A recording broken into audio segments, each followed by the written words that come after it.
It's great to see you back as well. It is surreal in its own right. And I'm wondering, when you decided to leave pro wrestling, was this the plan for you, or did it crystallize in a different way?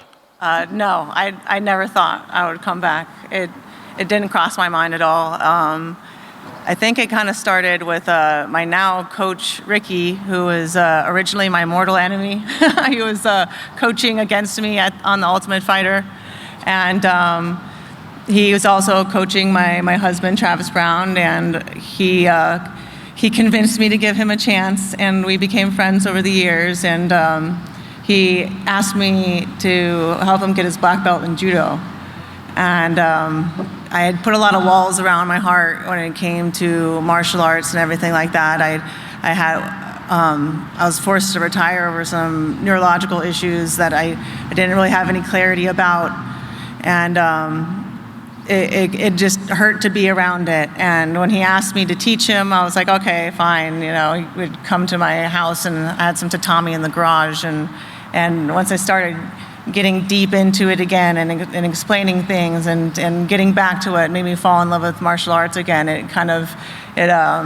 It reminded me of the joy that it gave me from the very beginning, and why I love it so much. And I really am a master of it, and I understand it so deeply, and to be able to teach it to somebody who would understand it on that level, it reminded me why I loved it again. And then I got to be pregnant, and I was about 3 months pregnant, and my husband caught me doing suplexes in the garage, and he was like, girl, you gotta give it a little rest. I'm like, okay. I was, 9 months pregnant when I saw an interview of Gina, who I always said I'd only come back for her, but I also was like, man, I hope she doesn't say anything, because I just don't have it, have that love for it in me anymore. But once I found that love again, and I saw her not doing well, I was like, you know what? We both need to reclaim our bodily identity together, rewrite our own endings together. And so then I reached out to her, and it's been such a journey to get here, and so many obstacles, and so many people tried to get in between us and to insert their own agenda. And we went from barely knowing each other and respecting each other to being like, you know what?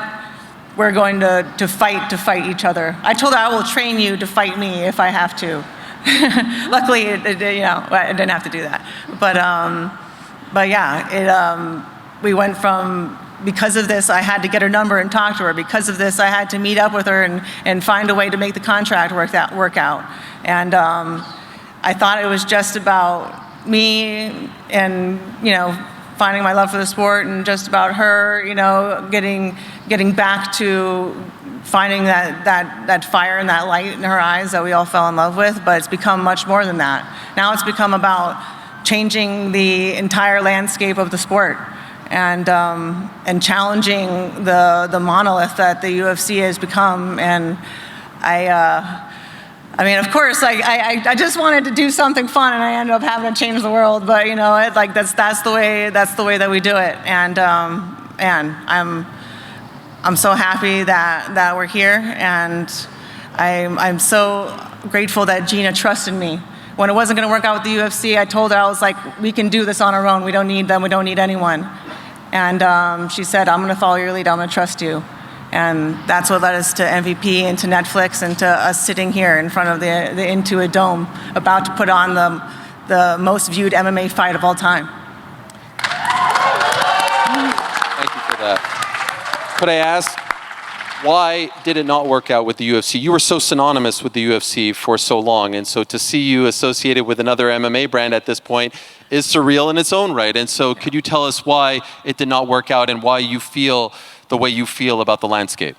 Well, I knew that we could promote this on our own and probably be the most lucrative way to go about it for us. But I have such love and respect for Dana that I wanted to bring this to him first. And I said, I know I can do this on my own, but I would rather fight for you than to fight for me. Just make it make sense for me. And originally we were going to do it New Year's, and it was going to be under the last the last fight under the pay-per-view model, and he offered me the best pay-per-view structure ever, and I was so grateful. But then, Gina said she needed more time to get in the best shape possible, and that she wanted me to fight the best version of herself. And I think that was fate. It was meant to be. It was meant to push us onto the other side. And once they've moved into the streaming model, it's just not about putting on the best fights possible anymore. Dana is legally beholden to the shareholders and to maximize shareholder value. And unfortunately, now that they've taken the reins from the company away from him, it's barely recognizable now. And they need to be saved from themselves. And luckily, I'm here to be their hero. I'd like to ask